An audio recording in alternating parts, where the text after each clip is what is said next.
Bonjour et heureux de vous retrouver ici au congrès, sur le plateau télé du congrès du CGMF chez les médecins, le grand congrès des médecins généralistes ce samedi 25 mars 2023. Et j'ai beaucoup de plaisir de recevoir Hugo Duminil-Copin. Vous êtes Hugo Duminil-Copin, un grand mathématicien.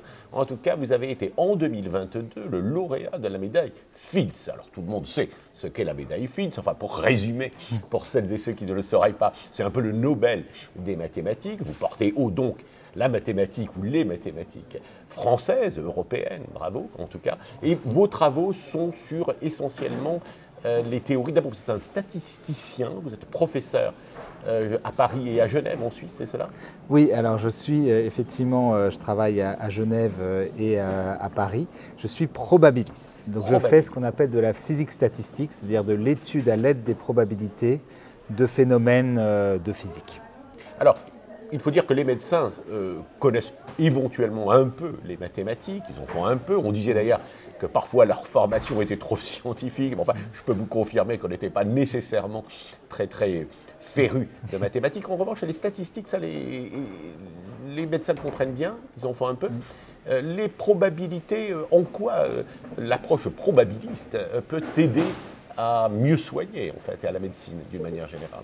Si vous voulez, les probabilités, c'est l'étude des lois du hasard. Et donc, en particulier, les statistiques que vous connaissez bien, effectivement, en médecine, elles se basent sur les théorèmes, sur les résultats de la théorie des probabilités. Donc, de facto, en fait, quand vous faites des statistiques, vous utilisez déjà la théorie des probabilités. Quand vous parlez de variance, quand vous parlez de tests statistiques, etc., tout ça, c'est basé sur des calculs de probabilité. Et il est probable qu'avec le développement, avec le développement de la santé publique notamment, donc en réalité d'une approche plus globale, générale de la santé, peut-être populationnelle, ça ce sont des termes que les médecins connaissent bien, est-ce qu'à ce moment-là, effectivement, l'approche probabiliste, les probabilités peuvent être encore plus utiles?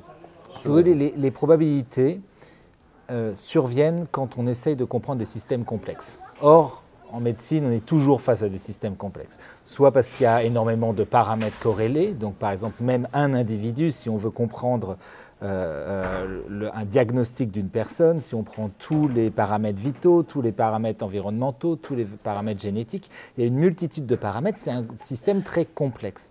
Et les probabilités aident à, si vous voulez, trier en quelque sorte quels sont les paramètres importants, ceux qui sont un peu plus négligeables, etc., etc. De même, quand vous allez faire des politiques à grande échelle, des politiques de médecine à grande échelle, puisqu'il y a de très nombreuses personnes, de très nombreuses choses à étudier, on a besoin des probabilités pour, en quelque sorte, moyenner tout ça, comprendre quel est le comportement typique, quelles sont les probabilités d'avoir telle et telle maladie. Donc ce sera de plus en plus important. Est-ce à dire que les médecins ont vraiment intérêt à redécouvrir l'importance des mathématiques? Mais je voudrais également savoir pourquoi un mathématicien comme vous s'intéresse autant, enfin venir en congrès ici ce samedi, rencontrer des médecins, quels sont les intérêts partagés? Je pense que, bon, à titre personnel, pour moi, c'était important de venir à la rencontre des médecins qui nous ont tellement aidés ces dernières années et qui, en plus, ont partagé un petit peu ce moment. On a découvert, la population a découvert, en quelque sorte, la recherche ces dernières années, dans leur processus et non pas dans leurs résultats.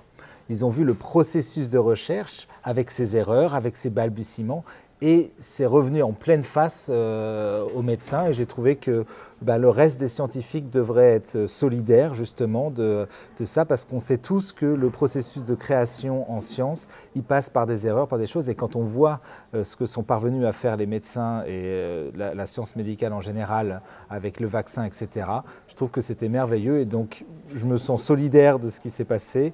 Et j'avais envie de venir au contact des médecins. Bien que l'on sache que la discipline médicale, c'est évidemment une science qui n'est pas tout à fait exacte, qui est même loin de l'être. Il y a d'ailleurs on travaille beaucoup actuellement, puisque vous parlez de cette crise sanitaire que nous avons traversée, il y a la compréhension en fait des phénomènes, et notamment les biais cognitifs. Ça, les mathématiciens s'intéressent à ces sujets?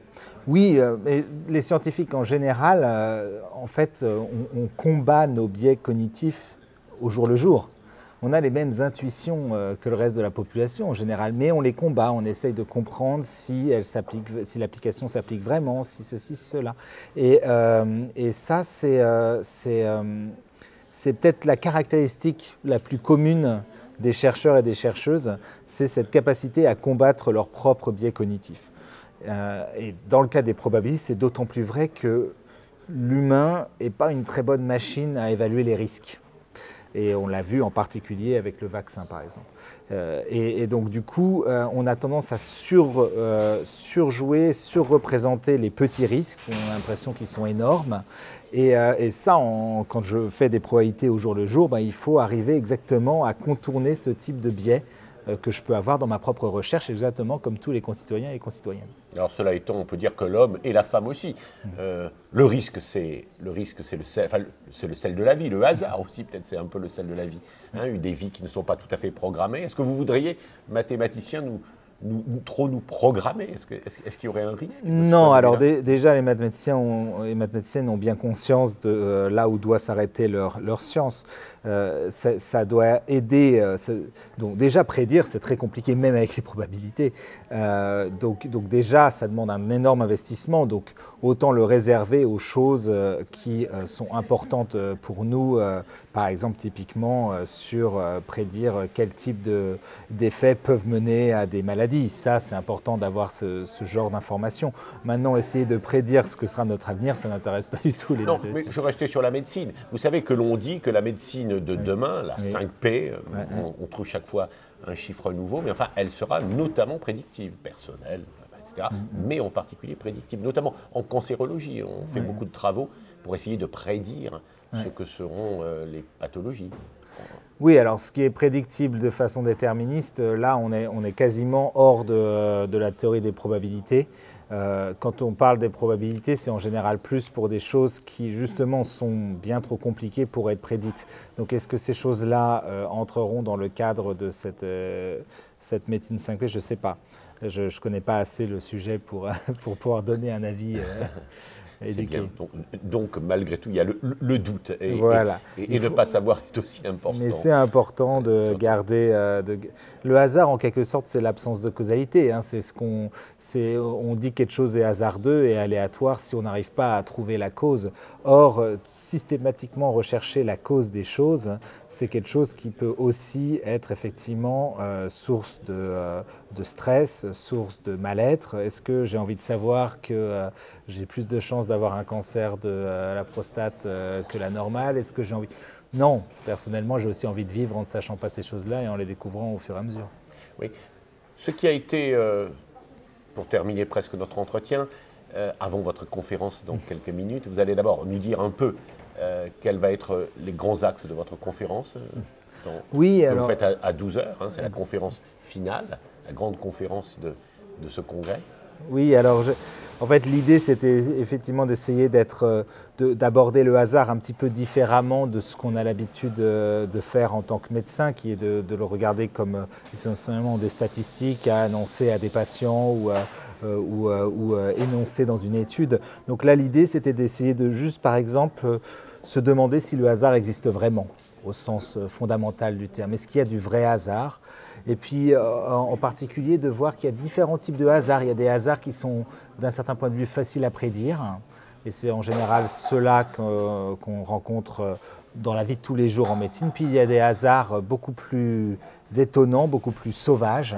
Et ces hasards-là, c'est des moments qui changent complètement la société, en quelque sorte. Et par exemple, l'éruption de cette épidémie peut être considérée comme un hasard sauvage. Ça a changé du jour au lendemain la face de la médecine en France.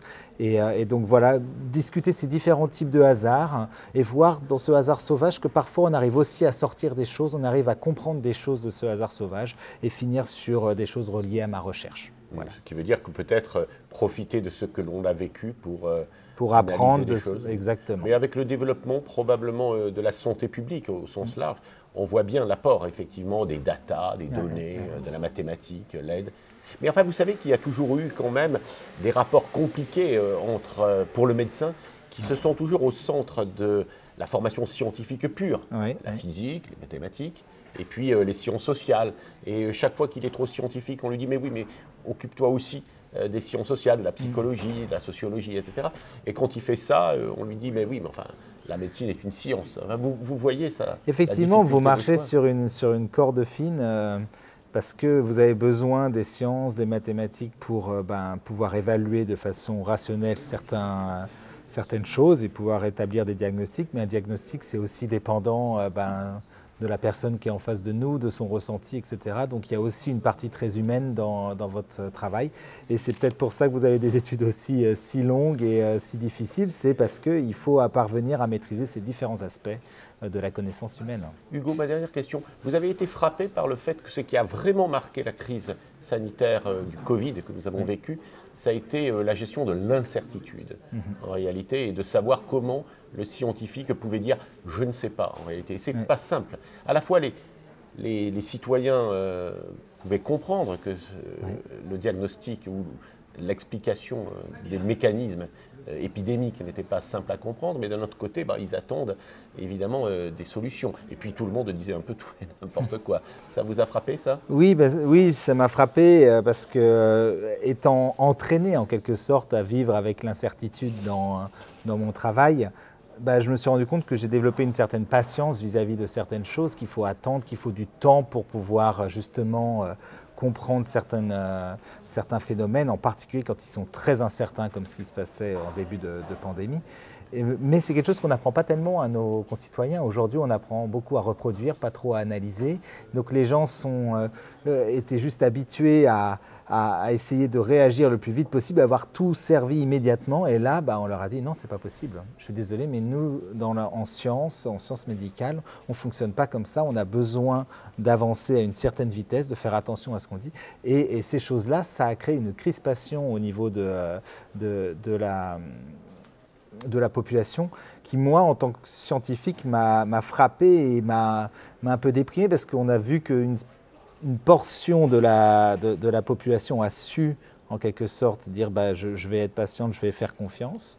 Mais il y a une portion de la population qui a du coup perdu d'une certaine forme de confiance en la science et en général et en la médecine en particulier.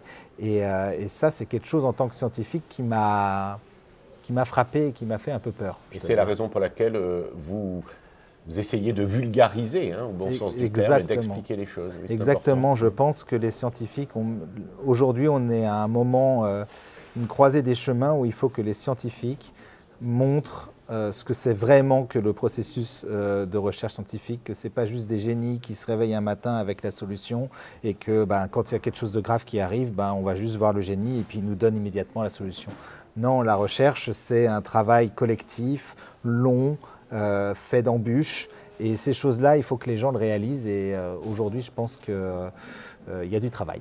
Et on a compris que la santé publique ne pouvait pas. C'est, je crois, le prix Nobel de la paix, Sall, africain d'origine, et qui dit que si on n'explique pas la santé publique, eh bien, c'est pas belle d'enfer. Enfin, je paraphrase un peu.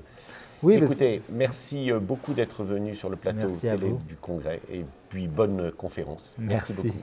Je vous remercie beaucoup.